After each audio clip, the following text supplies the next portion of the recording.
চা বাগানের শোভা উপভোগ করতে করতে আমরা পৌঁছে গেলাম হুইসলিং উইন্ড রিসর্টে।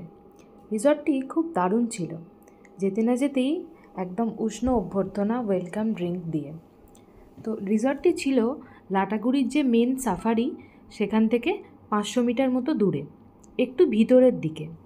তো একদম গ্রামের শেষ প্রান্তে হওয়ার কারণে আশেপাশে খুব ফাঁকা ফাঁকা ছিল, তাই জন্য বেশ সুন্দর, শান্ত, একদম মনোরম পরিবেশ, খুব নিরিবিলি। এটার বেশিরভাগ রুমই ছিল কটেজ টাইপ।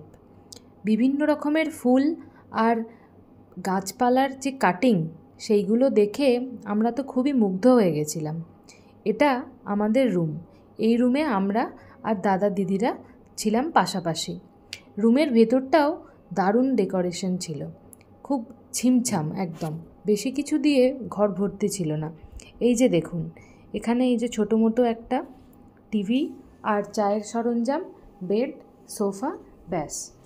একটু বড়ই রুমটা, খুব একটা ছোট না। আর বাথরুম ছিল একদম ঝাঁ চকচকে পরিষ্কার।